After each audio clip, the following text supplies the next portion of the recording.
ইকবাল, আপনারা সবাই অবগত আছেন গতকালকে আমাদের সাথে হয়ে যাওয়া যে ম্যাসাকার যে কাণ্ড, আমাদের সাথে যে হওয়া নির্যাতন, সেটা নিয়ে সবাই অবগত আছেন। আমরা আজকে এখানে একত্রিত হওয়ার মূল কারণ হচ্ছে আমরা আসলে সত্যতা সবার কাছে জানাতে চাই। কালকে আমাদের সাথে আসলে কি হয়েছিল এবং এবং আমাদের সাথে এই যে কালকে আমাদের সাথে যে নির্যাতন হয়েছে সেগুলো কেন হয়েছে এবং তার সুনির্দিষ্ট জবাব এবং আমরা আমাদের অবস্থান ক্লিয়ার করতে চাই। আমরা যদি শুরু থেকে আসি, আমরা গতকাল কর্মসূচি দিয়েছিলাম, আমরা গ্রাফিতি অঙ্কন করব টাইগার পাস এলাকায়, এবং সেটা আমরা দিয়েছিলাম সম্পূর্ণ অরাজনৈতিক ব্যানার থেকে। আমরা দিয়েছিলাম সাধারণ শিক্ষার্থী ব্যানার থেকে।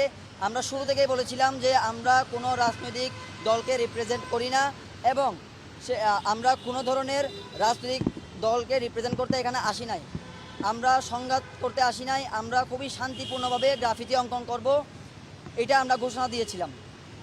এবং ঘোষণা দিয়েছিলাম একদিন আগে, এবং রাতেই সিএমপি কর্তৃক আমরা দেখতে পেয়েছি যে সিএমপি 30 দ্বারা জারি করেছিল টাইগার পাস এলাকা থেকে লালখান বাজার এলাকা পর্যন্ত, এবং সেখানে পুলিশ অবস্থান করতেছিল আমরা দেখছিলাম। এবং আমরা এই আইনকে সম্মান রেখেই, আমরা সিএমপি 30 ধারাকে সম্মান রেখেই আমরা আমাদের কর্মসূচি পালন করার জন্য আমরা যে জমায়েত হব সেটা আমরা সিএমপি 30 ধারার যে টেরিটরি, সেই টেরিটরির বাইরে জমায়েত হয়েছিলাম। কিন্তু আমরা তার আগেই দেখতে পেয়েছি এই যে সিএমপি 30 ধারা জারি হওয়া সত্ত্বেও একটা রাজনৈতিক দল সিএমপি 30 ধারা ভঙ্গ করে মিছিল করে গেছে, কিন্তু তার বিরুদ্ধে কোনো ধরনের এই সিএমপি কর্তৃক কোনো প্রতিক্রিয়া আমরা দেখতে পাইনি। কিন্তু সেই জায়গায় আমরা দেখতে পেয়েছি যখন আমরা শান্তিপূর্ণভাবে আমরা আমাদের গ্রাফিতি আলাদাভাবে কোনো রাজনৈতিক ব্যানার থেকে, কোনো রাজনৈতিক ব্যানার ছাড়া অরাজনৈতিক এবং নিউট্রাল ব্যানার থেকে, সাধারণ শিক্ষার্থীদের ব্যানার থেকে আমরা যখন শান্তিপূর্ণ একটি গ্রাফিতি অঙ্কনের কর্মসূচি দেই, সেই কর্মসূচিতে আমরা দেখতে পেয়েছি পুলিশ তার মাসেল পাওয়ার দেখিয়েছে। আমরা আইন ভঙ্গ না করার সত্ত্বেও আমাদের বিরুদ্ধে তারা কঠোর অবস্থান নিয়েছে এবং আমাদেরকে হেনস্থা করা হয়েছে। আমরা সিএমপি 30 ধারাকে সম্মান রেখে আমরা তার সিএমপি 30 ধারা টেরিটরির বাইরে থেকে জমায়েত হয়ে সিএমপি 30 ধারার টেরিটরিতে প্রবেশ করেছি। সেটা আমরা করেছি তিনজন করে, যেহেতু আমরা জানি যে কি সিএমপি 30 ধারা অনুযায়ী গণজমায়েত করা যাবে না এবং কোনো মিছিল মিটিং করা যাবে না, কোনো ধরনের স্লোগান দেওয়া যাবে না। আমরা কোনো ধরনের স্লোগান দেই নাই, আমরা কোনো ধরনের বিশৃঙ্খলা সৃষ্টি করতে চাই নাই। আমরা চেয়েছিলাম শান্তিপূর্ণভাবে গ্রাফিতিটা অঙ্কন করব এবং চলে যাব। আমরা ওনাদেরকে বারবার বোঝাচ্ছিলাম যে আমরা এখানে কোনো ধরনের সংঘাত চাই না, আমরা কোনো ধরনের কনফ্লিক্ট চাচ্ছি না, আমরা শান্তিপূর্ণভাবে এখানে গ্রাফিতি অঙ্কন করব এবং চলে যাব। ওনারা আমাদের কথা মানতে টোটালি রাজি ছিল না। ওনারা শুরু থেকে আমাদের বিরুদ্ধে ছিল। ওনারা আমাদেরকে বলতেছিল যে কি এখানে প্রবেশ করা যাবে না, এখানে জামায়াত হওয়া যাবে না। আমরা ওনাদেরকে আমাদের অবস্থান ক্লিয়ার করলাম যে আমরা কোনো ধরনের রাজনৈতিক প্ল্যাটফর্ম থেকে আসি নাই, কারণ আমরা জানি সিএমপি 30 ধারা অনুযায়ী দুইটা পক্ষের সংঘাত এড়াতে আসলে পুলিশ এবং প্রশাসন কর্তৃক যে আইন সেটা সবার প্রতি প্রযোজ্য। কিন্তু আমরা এখানে কোনো ধরনের রাজনৈতিক প্ল্যাটফর্মকে প্রতিনিধিত্ব করতে আসি নাই, সেটা আমরা শুরুতে ক্লিয়ার করেছিলাম। কিন্তু তা সত্ত্বেও আমাদেরকে বাধা প্রদান করা হয়েছিল, আমাদের যে রং তুলি সবগুলো কেড়ে নেওয়া হয়েছিল জোরপূর্বক, এবং এক পর্যায়ে গিয়ে আমাদের সহযোদ্ধা মেয়েরা ছিল তাদেরকে খুবই বাজেভাবে হেনস্থা করা হয়েছে এবং সেগুলো পুরুষ পুলিশ কর্তৃক আমরা দেখতে পেয়েছি। আমাদেরকে খুব বাজেভাবে আঘাত করা হচ্ছিল এবং এক পর্যায়ে গিয়ে আমরা গ্রেফতারের শিকার হই, এবং আমরা গ্রেফতারের শিকার হওয়ার পরে আমাদেরকে ইমপ্রিজনমেন্টে নিয়ে টর্চার করা হয় এবং আমাদেরকে বন্দি করে রাখা হয়। যখন আমরা সুনির্দিষ্ট কারণ জানতে চেয়েছি যে আমাদেরকে কেন গ্রেফতার করা হলো, তারা কিন্তু এর কোনো ধরনের সুনির্দিষ্ট কারণ দেখাতে পারেনি এবং আমাদের ফোন কেড়ে নেওয়া হয়েছে এবং ফোন পকেট থেকে বের করতে কিছুক্ষণ সময় বিলম্ব হওয়াতে আমাদের গায়ে হাত উঠানো হয়েছে একজন কনস্টেবল দ্বারা। আমাদেরকে অকথ্য ভাষায় গালিগালাজ করা হয়েছে, যেগুলো ছাত্রলীগ অ্যাকচুয়ালি করে। আমরা জানি না যে এখানে পুলিশ বাহিনীতে ছাত্রলীগ আছে কিনা, কিন্তু তারা তাদের ক্ষোভটা আমাদের উপর ঝেড়েছে কোনো ধরনের রাইট ছাড়া।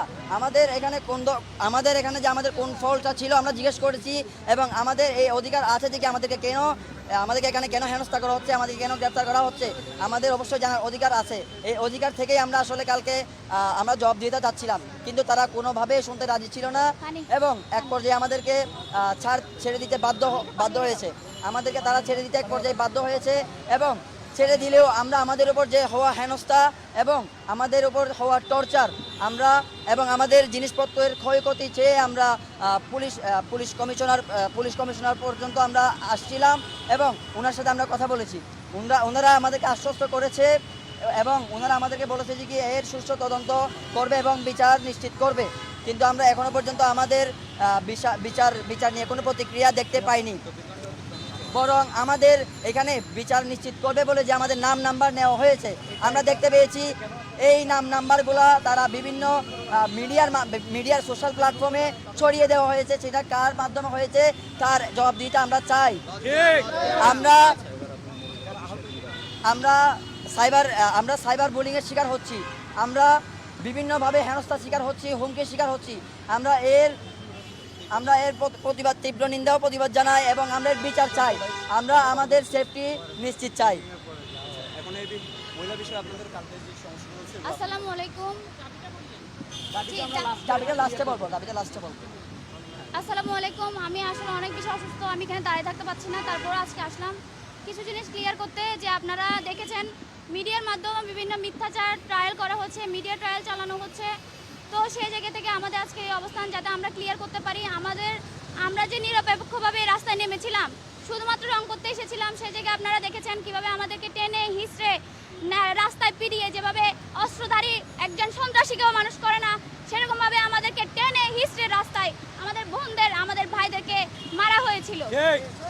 আমরা এর জবাব চেয়ে, আমরা যেহেতু নিরস্ত্র স্টুডেন্ট, আমাদের না পলিটিক্যাল ব্যাকগ্রাউন্ড আছে না আমাদের হাতে অস্ত্র আছে, সেজন্য আমরা মাইর খেয়ে আমরা আমাদের ভাইকে ওখান থেকে নিজেরাই মুক্ত করেছি। কোনো ধরনের কোনো পলিটিক্যাল পার্টি বা কেউ আমাদেরকে ছাড়ায়নি। যে ধরনের মিথ্যাচার ছড়ানো হচ্ছে মিডিয়াতে, সেটাই আমরা আজকে জানাই রাখলাম। আমরা নিজেরা ছেড়ে ওখান থেকে ছুটে এসে আমরা সিএমপি কমিশনের কাছে আসি এবং তাকে আমাদের সব কিছু বর্ণনা দিই যে 130 ধারা জারিতে হয়তো সর্বোচ্চ 500 টাকা জরিমানা নিশ্চিতকরণ আছে, কিন্তু এইভাবে রাস্তায় নামিয়ে পিটিয়ে হত্যা বা আক্রমণ করার মতো কোনো কর্মকাণ্ড কিন্তু 30 ধারা জারিতে নেই। সেটা আমরা তাকে ক্লিয়ার করি এবং সেখানে সিএমপি কমিশন আমাদেরকে বলেন যে নিশ্চিত করেন তিনি তদন্তের মাধ্যমে আমাদের এই জিনিসটা দেখবেন এবং তারপরে 30 ধারা জারি তুলে দেওয়া হয়। এখন আমাদের কথা হলো, আমাদেরকে যে মিডিয়া ট্রায়াল চালানো হইলো, রাজনৈতিক ট্যাগ দেওয়া হইলো এবং আমাদেরকে এই যে সেই আমির যে ডিসি আমির যার নির্দেশে আমাদেরকে অ্যারেস্ট করার হুমকি দেওয়া হইলো, বাইরেরকে ওদের হেফাজতে নিয়ে মারা হলো। সেই আমির কিছুদিন আগে যমুনা টেলিভিশনের সাংবাদিকদের ধরে পিটানো হয়েছিল। তার পিটানোর পরেও কেন কিভাবে সিএমপি কমিশনের কার্যালয়ে অব্যাহত থাকে সেই বিষয়ে আমাদের প্রশ্ন। আমরা দেখেছি যে আমাদের এখানে আসার আগে ছাত্রদল বিএমপি, আমি সরাসরি বলছি, বিএমপি নেতাকর্মীরা মিছিল করে গিয়েছে, কিন্তু সেখানে পুলিশের কোনো হস্তক্ষেপ আমরা দেখি নাই। সেখানে 30 ধারার কোনো জারি আমরা দেখি নাই, কিন্তু 30 ধারার বাইরে গিয়ে আমাদেরকে টেনে হিঁচড়ে মারা হয়েছে। বারবার আমাকে মিডিয়া ট্রায়ালের মাধ্যমে, আমি যেহেতু অন্ধসত্ত্বা, আমার বোনেরা বলেছিল লাস্টে আমি না পারে যাতে মুক্ত হতে পারি, আমি বলেছিলাম সেটা নিয়ে আমাকে নোংরাভাবে ছবি নিয়ে আমাকে কিভাবে মানসিক টর্চারে আমি আছি, আমার পরিবার আছে সেটা আমি জানি। আমি কালকে বের হয়েছিলাম শুধুমাত্র আমি জুলাইতে ছিলাম বলে, স্মৃতিগুলো এঁকেছিলাম বলে, আবার রিপিট করে যাতে এখানে আসতে পারি, আমি সুন্দর করে বাসায় চলে যেতে পারি, কিন্তু তারা আমাকে আঁকা তো দূর, ঠিকমতো সুস্থভাবে দিনের আলোতে আমাকে বাসায় যাওয়ার সেই সময়টুকু তারা দেয় নাই। আমরা এর তীব্র নিন্দা এবং প্রতিবাদ জানাই এবং আমাদের মেয়েরা কন্টিনিউসলি সাইবার বুলিং হচ্ছে। এবং আপনাদেরকে একটা কথা জানিয়ে রাখি, আমাদের এক বোন, আমাদের সহযোদ্ধা যে আমাদের সাথে কালকে ছিল, তাকে এখনো খুঁজে পাওয়া যাচ্ছে না।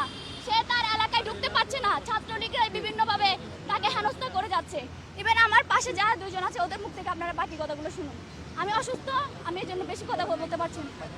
ধন্যবাদ। আসসালামু আলাইকুম। আমি যেহেতু অসুস্থ তাই আমি বেশি কথা বলতে পারছি না, কিন্তু আমি এখানে বিভিন্ন রাজনৈতিক দল নিয়ে কথা বলবো। প্রথমে হচ্ছে তানিয়া আক্তার, আমার সহযোদ্ধা, যে হচ্ছে 4 মাসের অন্তঃসত্ত্বা। তো এই যে ধরেন আমরা মনে করি চবি হচ্ছে চট্টগ্রামের মধ্যে সবচেয়ে ভালো একটা প্রতিষ্ঠান, কিন্তু হচ্ছে ছাত্রদলের সহসভাপতি ইকবাল এমন বাজে কমেন্ট করেছে, এমনভাবে সাইবার বুলিং করেছে যেগুলো প্রমাণ আমাদের মোবাইলে আছে এখনো। আমরা এগুলো লিগ্যাল অ্যাকশন নিব। যেখানে হচ্ছে ছাত্রলীগ আমাদেরকে সাইবার বুলিং করবে, বিভিন্ন ট্যাগ দিবে, সেই জায়গায় দেখা যাচ্ছে ছাত্র দলও কিন্তু আমাদেরকে সেম ভাবেই নোংরামি করছে আমাদের সাথে। এরপর হচ্ছে জুলাইয়ের আগে যে পুলিশগুলো নিয়োগ দেওয়া হয়েছিল, আমাদের প্রশ্ন থেকে যায় ইউনূসের আমলে বা এখন কেন পুলিশ নিয়োগ দিচ্ছে না, কেন হচ্ছে হাসিনার আমলের পুলিশগুলো এখনো ওরা অব্যাহত আছে। তারপর হচ্ছে যখন ওখানে নারী পুলিশ মোতায়েন করা হয়েছিল, কিন্তু নারী পুলিশ আমাদের গায়ে প্রথমে হাত দেয়নি, প্রথমে হাত দিয়েছে আমাদের সহযোদ্ধা নুসরাতের উপরে ডিসি আমিরুল। ওদের কথার টোন এমন ছিল যেমন আমরা জঙ্গি। আমরা শুধু রং আর তুলি নিয়ে গ্রাফিতি করতে গিয়েছি, কিন্তু সেই গৃহপালিত হাসিনার দালালগুলো যারা হচ্ছে আমাদেরকে এভাবে হেনস্থা করেছে, যখন ছাত্রলীগ মিছিল করে, যখন হচ্ছে এত মানুষকে মারা হয়, যখন হচ্ছে ঝটিকা মিছিল করে, তখন ওই পুলিশ লাইনের ওই সিএমপির ভিতরে কনস্টেবলগুলো কিন্তু ওখানে বসেই থাকে, তাদের হচ্ছে চোখে টিনের চশমা পরে রাখে। এরপর হচ্ছে আমাদের এখানে আরো মেয়ে সহযোদ্ধা ছিল কালকে, যারা এখন আসতে পারেনি। আমার এই যে পাশের সহযোদ্ধা, তাকে এমনভাবে সাইবার বুলিং করা হয়েছে, তাকে এমনভাবে চাপ প্রয়োগ করা হয়েছে, সে এখন বাসা থেকে বাইরে তার বোনের বাসায় থাকছে। এরপর হচ্ছে তার ভাইয়ের চাকরিটা পর্যন্ত চলে গিয়েছে এই সাইবার বুলিং এর কারণে। এরপর হচ্ছে নারী পুলিশ থাকা সত্ত্বেও ছেলে পুলিশরা কিভাবে আমাদেরকে লাথি মারে। আমি যখন আমার সহযোদ্ধা ভাইদেরকে বাসাতে গিয়েছি, কিভাবে ছেলে এইচএসসি পাস করা, এসএসসি পাস করা কনস্টেবলগুলো কিভাবে আমাদের গায়ে লাথি মারে, একটা 4 মাসের অন্তঃসত্ত্বা মেয়ের গায়ে কিভাবে লাথি মারে। আজকে যদি তার সন্তানের ক্ষতি হইতো, তাহলে কি মেয়র শাহাদাত এর ক্ষতিপূরণ দিতে পারত? আদৌ কি সম্ভব? একজন অন্তঃসত্ত্বা নারীর বাচ্চা যদি নষ্ট হইতো, এটার কি ক্ষতিপূরণ কি আদৌ দেওয়া সম্ভব শাহাদাতে? এরপর হচ্ছে ছাত্রদল সকাল থেকে অবস্থান করেছে, কিন্তু তাদের কোনো ব্যবস্থা নেওয়া হয়নি। 144 ধারায় আছে, দুই পক্ষ সংঘর্ষ। আমরা দাবিগুলো পরে বলবো, কিন্তু হচ্ছে বিভিন্ন আমি যেটা সাইবার বুলিং নিয়ে বলতে চাই, আমাদেরকে বিভিন্নভাবে ট্যাগানো হচ্ছে। আমরা হচ্ছে এনসিপি, এখানে আমরা কেউ এনসিপি কে রিপ্রেজেন্ট করি না, আমরা সবাই এখানে অরাজনৈতিক, এনসিপি থেকে আমরা কেউ আসি নাই, তো দয়া করে কেউ আমাদেরকে এনসিপি ট্যাগ দিবেন না। আর এনসিপিও এটা নিয়ে কোনো ধরনের মুখ খুলছে না, তারা এটার আরো সুযোগ সুবিধা আরো ডাবল ভাবে নিচ্ছে। তো আমরা এর আগে ঘোষণা দিয়েছি যে যারাই আসবেন তারা হচ্ছে অরাজনৈতিক ভাবে আসবেন, কোনো রাজনৈতিক পরিচয় নিয়ে আসবেন না। তাই এখন যারাই আছে তারা সবাই অরাজনৈতিক, কোনো রাজনৈতিক ব্যক্তি এখানে নাই। আচ্ছা, আপনারা বলছেন মেয়র শাহাদাত, কিন্তু এখানে তো সিএমপির বিষয়, পুলিশের বিষয়। আচ্ছা, আপনারা এখানে মেয়র শাহাদাতকে কেন টেনে আনছেন? আচ্ছা, এটা এই বিষয়টি এখানে অন্য কোনো উদ্দেশ্য আছে কিনা? মেয়র শাহাদাতের বিষয় এখানে কেন আসছে? এই যে দেখেন, আমরা সকাল 11টা বাজে সিআরবি এলাকায় উপস্থিত হই, ঠিক আছে? কিছু সংখ্যক ছেলে পেলে আসে শাহাদাতের অফিস থেকে, বলে যে তোমরা এখানে কিছু করিও না, এখানে মানা আছে, আমরা শাহাদাত থেকে কথা বলে আসছি মেয়র শাহাদাতের সাথে, তোমাদেরকে করতে বারণ করেছে, তোমাদেরকে মারবে এখানে। শাহাদাত নিজেই বলেছে আমাদেরকে নাকি মারবে।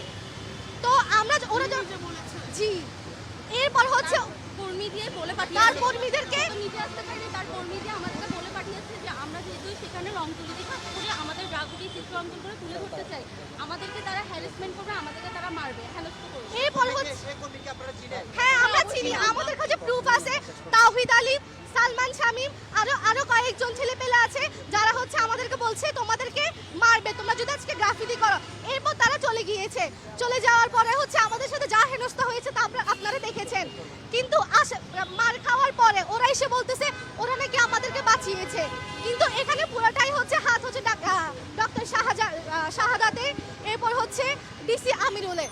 আমরা এটা সুষ্ঠু তদন্ত চাই। এরপর হচ্ছে আমাদের যে সাইবার বুলিং হচ্ছে ছাত্রদল আর ছাত্রলীগ, এই দুইটার বিরুদ্ধে হচ্ছে আমরা বিচার চাই। এরপর ছাত্রদলের এই যে সহসভাপতি জমির, তাকে আমরা হচ্ছে বহিষ্কার চাই, এটাই আমাদের দাবি আপাতত। আর বাকি দাবিগুলো আমরা পরে বলবো। আচ্ছা, আপনারা তো এই ট্রাফিকের জন্য এত লড়াই করেছেন।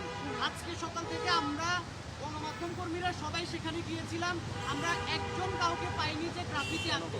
অর্থাৎ গ্রাফিতি আঁকার যদি আপনাদের উদ্দেশ্যই হয়ে থাকে, সেই ক্ষেত্রে গতকালকে সিএমপি নিষেধাজ্ঞার পর থেকে আজকে পর্যন্ত আমরা দেখছি না যে আসলে যে কোনো ধরনের গ্রাফিতি আঁকতে আমরা আর কাউকে দেখছি না। এখানে কি আপনার গ্রাফিতি আঁকাই উদ্দেশ্য ছিল, না এটি একটি রাজনৈতিক উদ্দেশ্য বা পেছনে অন্য কোনো কারণ ছিল? আচ্ছা বলি তো, এই যে দেখেন যেদিন গ্রাফিতি আঁকা নিয়ে এনসিপি আর বিএনপির মধ্যে সংঘর্ষ হয়েছিল, এরপরে তো 144 ধারা জারি হয়েছিল। তো আমরা হচ্ছে যারা অরাজনৈতিক মানুষ যারা আছি, তারা হচ্ছে আমরা এই 144 ধারা ভেঙে হচ্ছে আমরা ছাত্র শিবির, ছাত্রদল, এরপর যারা যারা এনসিপি, ছাত্র শক্তি, তাদেরকে আমরা সুযোগ করে দিয়েছি গ্রাফিতি করার। কিন্তু তারা হচ্ছে কেন গ্রাফিতি করে না, এটা তাদের থেকে প্রশ্ন করবেন। আপনারা কেন করেননি? আচ্ছা এই বিষয়ে আমাদের সবাই অসুস্থ। আচ্ছা এই বিষয়টা আচ্ছা এই বিষয়টা আমি ক্লিয়ার করি। দেখেন এই মাইক গতকালকে যখন আমরা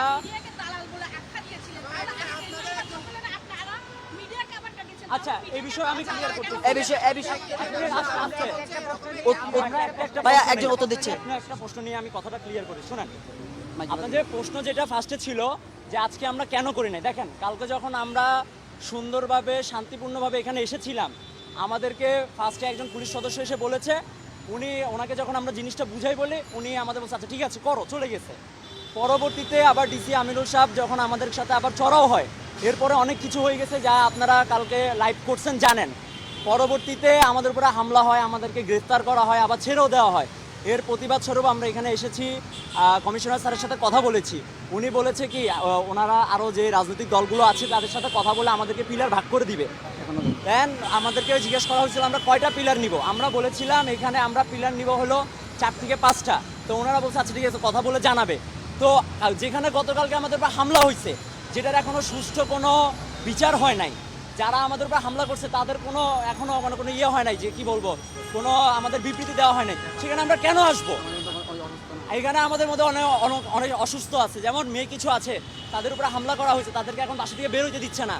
আমরাও আমাদের বাসায় অনেক কষ্ট করে বের হয়ে আসছি আপনাদেরকে এখানে বলার কারণে। তো আমরা কেন আসবো? আমাদের যদি এই জিনিসগুলা ক্লিয়ার না হয়, আমাদের যদি নিরাপত্তা না থাকে, আপনি ফেসবুকে দেখবেন আমাদের নাম্বার, মেয়েদের ছবিগুলো দিয়ে কিভাবে বাজেভাবে এগুলোকে ছড়ানো হচ্ছে, এগুলো আপনারা বলেন ঠিক কিনা? তাহলে আমরা কেন আসবো যদি আমাদের এইটা যদি একটা ইয়ে না থাকে, যদি আমাদের নিরাপত্তা না থাকে? আর মিডিয়ার যে বিষয়টা আপনারা বললেন, আসলে এটা খুবই দুঃখজনক বিষয়। আমি আপনাদের কাছে আন্তরিকভাবে ক্ষমা প্রার্থী। কারণ হলো দেখেন, যখন কালকে আমাদের সাথে এত কিছু হয়ে গেছে, ঠিক আছে, অবশ্যই আমাদের মাথা অনেক ধরনের ডিস্ট্র্যাক্ট হয়ে গেছে। পুলিশের সাথে ধস্তাধস্তি, আমাকে এবং আমার এই যে পিছনে আরও 2-3 জন আছে, আরও আছে, সাগর আছে, যারা আছে তাদেরকে আমাদের যখন গ্রেফতার করে নিয়ে গেছে, ভিতরে নিয়ে যাই আমাদেরকে ডাইরেক্ট গালি দিছে। ডাইরেক্ট ওরা আমাকে গালি দিয়ে বলতেছে তোদের কাজ কি রাজপথে? তোদেরকে বলছে না মেয়র সাহেব তোদেরকে রং করে দিবে, তুই তাড়ি করে কথা বলছে। আমাকে যখন ভিতরে ঢুকাইছে, আমাকে পিঠে ঘুষি মারছে, ওকে ভিতরে ঢুকাই মাত্র তুই ভিডিও করছিস না, এই কথা বলে ওরা লাথি মারি ঘুষি মারছে। এখানে আরেকজন আছে, এই যে ও মোবাইল বের করতে, ওকে বলতেছে তুমি মোবাইল সাইলেন্ট করো। ও মোবাইল বের করতে কিছুটা লেট করতেছে বিধায় ওকে মারতে যাচ্ছে। আচ্ছা এগুলো তো আমরা শুনেছি। একবারে সবশেষ প্রশ্ন, আপনারা অভিযোগ হচ্ছে স্পেসিফিক পুলিশের বিরুদ্ধে, পুলিশ আপনাদেরকে বাধা দিয়েছে, সেই জায়গায় আপনারা মেয়র শাহাদাতের নাম কেন টেনে আনছেন? এখানে আমি আপনাকে বলি, শুনেন। আচ্ছা ঠিক আছে, একটু কথা বলি। আমি যদি শুরু থেকে না বলি তাহলে বিষয়টা ক্লিয়ার হবেন না। প্রথমত আপনারা জানেন যে জুলাই আন্দোলনের পরবর্তী সময় আমরা চট্টগ্রাম থেকে শুরু করে সমগ্র বাংলাদেশে গ্রাফিটি অঙ্কন করি। পরবর্তীতে এর কিছুদিন পরে দেখা যায় যে আমাদের গ্রাফিটিগুলোর উপরে নানান ধরনের ব্যানার পোস্টার লাগানো হয়। তখন আমরা মেয়র মহোদয়ের সাথে কথা বলছি, তিনি সিটি কর্পোরেশনের মাধ্যমে আমাদের গ্রাফিটিগুলোর উপর থেকে হামলার বিষয়টা, হামলা ওটাই ছাত্রদল বিএনপির কর্মী করেছে আপনাদের উপর? না, ওটা আমাদেরকে কথাটা ক্লিয়ার করতে দেন না। আমাদের সেই পুলিশ জায়গায় কেন বিএনপির নাম এবং মেয়রের নাম আসে? মেয়রের নাম তো অবশ্যই এখানে কেন আসবে না? এখানে আরেকটা পক্ষ সুযোগ নিচ্ছে, আমরা বারবার বলতেছি এখানে আরেকটা পক্ষ সুযোগ নিচ্ছে। আমাদের পক্ষ থেকে কখনোই কোনো স্পেসিফিক দলের বিরুদ্ধে কোনো ইয়া নেই, আমাদেরটা অবস্থান ক্লিয়ার। আমি যেটা বলতে চাচ্ছি যে দেখেন, আমরা প্রথমত শুরুতে আমরা জানানো হয়েছিল, পরবর্তীতে উনি যখন আমাদের গ্রাফিটিগুলো মুছে দেওয়া হয়, আমরা বলি যে কেন মুছেছেন, উনি আমাদেরকে বলে যে তোমরা গত 8-9 মাস কোথায় ছিল। তো আমাদের কথা, আমরা কি শিক্ষার্থীরা কি সারাদিন কি এসব নিয়ে পড়ে থাকবো যে আমাদের গ্রাফিটির উপর কখন লাগাচ্ছে এগুলো দেখাশোনা করবো আমরা? তো এটা আমরা প্রশ্ন করি। পরবর্তীতে ওনারা বলে যে ওনারা নিজেরা করে দিবে, এবং উনি যে কথাটা বলে আমাদেরকে পুলিশরা বলে আমরা রাজপথে কি করি? আমরা রাজপথে থাকবো না তো কারা থাকবে? আমরাই তো জুলাই আন্দোলন বাস্তবায়ন করেছিলাম, তো আমাদেরকে কেন বলবে আমরা রাজপথে সরে যাব? আমরা সবসময় রাজপথে ছিলাম, আছি, থাকবো। এবং যে আপনারা প্রশ্নটা করলেন যে এটার সাথে কি মেয়র মহোদয় সংযুক্ত কিনা, এখন আমি এখানে একটা কথা, আপনারা ওনার নাম কেন বারবার আনছেন? হামলার বিষয়টা তো পুলিশ সংশ্লিষ্ট। ছাত্রদল, বিএনপি এবং মেয়রের নাম কেন? আমি একটু বলি, আমাদের দাবিতে কিন্তু মেয়রের নাম নেই। আমাদের দাবিতে মেয়রের নাম নেই। আমাদের একটাই দাবি, সেটা হচ্ছে আমাদের উপর যে হয়ে যাওয়া হেনস্থা এবং টর্চার, প্রত্যেকটার জন্য এই যে আমাদের উত্তরের ডিসি আমিরুলের প্রত্যাহার চেয়ে আমরা আসলে আজকে এখানে এসেছি। আমরা এখানে কোনো মেয়রের বিরুদ্ধে অভিযোগ নিয়ে আসি নাই, বা কোনো রাজনৈতিক দলের বিরুদ্ধে স্পেসিফিক অভিযোগ নিয়ে আমরা এখানে আসি নাই। আমরা বলতে চাই আমরা কিন্তু কোনো রাজনৈতিক ব্যানারকে আসি নাই। আমরা সাধারণ মেয়র শিক্ষার্থী। আমরা এখানে ডিসি আমিরুলের প্রত্যাহার চেয়ে এখানে এসেছি, কারণ উনার নেতৃত্বে আমাদের উপরে হামলা হয়েছে এবং আমরা এখানে সুস্পষ্ট। আচ্ছা, এটা দাবিগুলো একটু বলো। দাবিগুলো জানাই দিচ্ছি, একটু ধরেন। আচ্ছা ভাইয়া, আমরা এই দাবিগুলো আপনাদেরকে আমরা দাবিগুলো বলে দিই, দিচ্ছি। তারপর আপনাদের প্রশ্ন উত্তরগুলো নিব। এই আচ্ছা, ঠিক আছে, কেউ একজন জানাও, এদিকে আসুন। আপনি এদিকে আসেন একটু। আসসালামু আলাইকুম। আসলে আমি আমার পরিচয়টা দিতে পারিনি, ফার্স্টে আমি আমার পরিচয়টা দিয়ে নেই। আমার নাম ইয়ামিন রহমান হৃদয়। আমি বৈষম্য বিরোধী ছাত্র আন্দোলন হালিশহর থানার সাবেক যুগ্ম সদস্য সচিব হিসেবে ছিলাম, বর্তমানে একজন স্টুডেন্ট। আচ্ছা, আমাদের প্রথম দাবিগুলো, দাবি হলো এখানে 6টা। আমি আপনাদেরকে বিষয়গুলো ক্লিয়ার করে নেই। আমাদের প্রথম যে দাবি, গতকালের যে আমাদের উপরে হামলাগুলো হয়েছে, এই হামলার যে নেতৃত্ব দিয়েছে ডিসি আমিরুল, সর্বপ্রথম আমরা তার প্রত্যাহার চাই।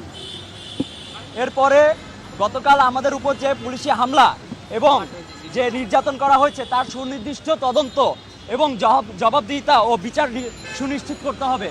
এর সাথে গতকাল যে আমাদের রং তুলি নষ্ট করা হয়েছে, তার সম্পূর্ণ ক্ষতিপূরণ এই পুলিশ কমিশনারকে দিতে হবে। এরপরে 3 নাম্বার, সাইবার বুলিং ও সুনির্দিষ্ট জবাবদিহিতা করতে হবে। এই সাইবার বুলিংয়ের উপরে যে ইয়েগুলো হচ্ছে, এটার সুনির্দিষ্ট জবাবদিহিতা করতে হবে। 4 নাম্বার, সিএমপি কমিশনারের অফিসে আমাদের মোবাইল নাম্বার ও ব্যক্তিগত তথ্য যে ফাঁস করা হয়েছে, তা কাদের মাধ্যমে হয়েছে, এর সুনির্দিষ্ট জবাবদিহিতা করতে হবে এবং তাদের শাস্তির আওতায় আনতে হবে। শিক্ষার্থীদের গ্রেফতার সুনির্দিষ্ট কারণ এবং পুলিশ বক্সের ভিতরে আমাদের উপর মারধর ও নির্যাতনের বিচার সুনিশ্চিত করতে হবে। গতকাল এর ঘটনায় যে শিক্ষার্থী আহত, গ্রেফতার ও হেনস্থার শিকার হয়েছে, তাদের প্রত্যেকের সুরক্ষা নিশ্চিত করতে হবে। এই হলো আমাদের 6 দফা দাবি। এই 6 দফা দাবি নিয়ে আজকে আমাদের এই প্রেস ব্রিফিং। এখন যদি আপনাদের একটা বিষয় আপনাদের সামনে ক্লিয়ার করতে চাই। ঠিক আছে, কথা বলুন। আপনারা বলেছেন যে আমরা কেন মিডিয়াকে দালাল বলেছিলেন, এই কথাটা আমি মূলত বলতে না, কুত্তার বাচ্চা বলে নাই, দালাল ডাকা হয়েছে, স্বীকার করছি।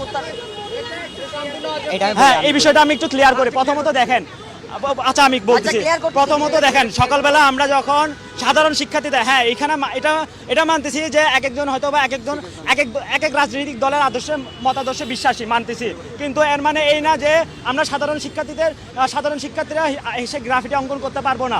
আমরা সাধারণ শিক্ষার্থীরা সকালে 10টা বাজে গ্রাফিটি অঙ্কন কর্মসূচি দিয়ে সকাল 10টা বাজে গ্রাফিটি অঙ্কন কর্মসূচি দিয়ে, বৃষ্টির কারণে আমরা 12টা থেকে শুরু করি। আমরা যখন গ্রাফিটি অঙ্কন কর্মসূচি পালন করার জন্য এখানে আসি, তখন কিছু মিডিয়া আমাদের কাছে আসে, আমাদের ফুটেজ নিয়ে বলে আমরা হচ্ছে যে অমুক রাজনৈতিক দলকে ব্যানারকে রিপ্রেজেন্ট করে আমরা গ্রাফিটি অঙ্কন করতে আসছি, যেটা আমরা করতে আসি না। আমরা সাধারণ শিক্ষার্থী, আমি আবার স্পষ্টভাবে বলতেছি, আমরা সাধারণ শিক্ষার্থী হিসেবে এসেছিলাম। তো আমাদেরকে যে ট্যাগগুলো লাগানো হয়েছে, যে ক্যাপশনগুলো লাগানো হয়েছে, যার কারণে আমরা মিডিয়াকে এই কথাটা বলতে বাধ্য হয়েছে। এক প্রকার আমাদের দুঃখ প্রকাশ করেছি এটা বলে। আর এটাই হচ্ছে যে মানে এই প্রসঙ্গটার মেন উদ্দেশ্য। বাকিটা আমার ভাই বলবে।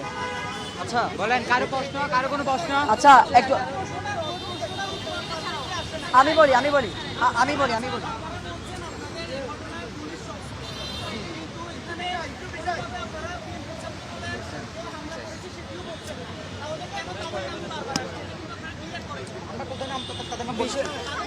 বিষয়টা ভাই, তারা সাইবার বুলিং করছে। এখানে যে সাইবার বুলিং এর কথাটা বারবার আসছে, সাইবার বুলিং গুলো কিন্তু পুলিশ কর্তৃক করা হচ্ছে না।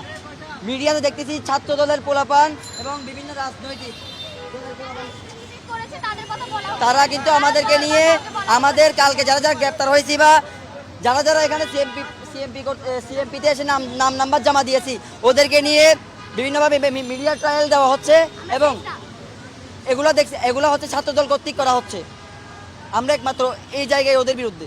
না, এটা আমি বলি, যারা এখানে ছাত্রদল আছে এবং বিভিন্ন ছাত্রলীগ আছে, লীগ আছে এবং হ্যাঁ, অন্যান্য লীগের পোলাপান। মতাদর্শীরা অনেকেই আছে। এখানে আমরা এক পাখি কাউকে দোষ দিচ্ছি না, এখানে অনেকে আছে। এখানে আপনারা দেখতে পারেন, আপনারা আমাদের থেকে তথ্যগুলো নেবেন, যারা বলছে তাদের স্পেসিফিকলি আমরা বলছি। আমরা ছাত্রদলকেও বলবো আপনারা এর বিচার নেন এবং এর উদ্যোগ নেন। আমরা স্পেসিফিক কারো বিরুদ্ধে যাচ্ছি না, যারা যারা যা করেছে তাদের বিরুদ্ধে আমরা বলতেছি, তাদের বিরুদ্ধে আপনারা দল বল নির্বিশেষে সবাই এসে অ্যাকশন নেন। আমরা সাধারণ স্টুডেন্ট, আর কারোর সাথে যাতে এরকম ঘটনা না ঘটে এটার আমরা তীব্র নিন্দা জানাই এবং আমরা এটা সেফটি নিশ্চিত করতে চাই, যার জন্য আমরা এখানে আসছি। ধন্যবাদ।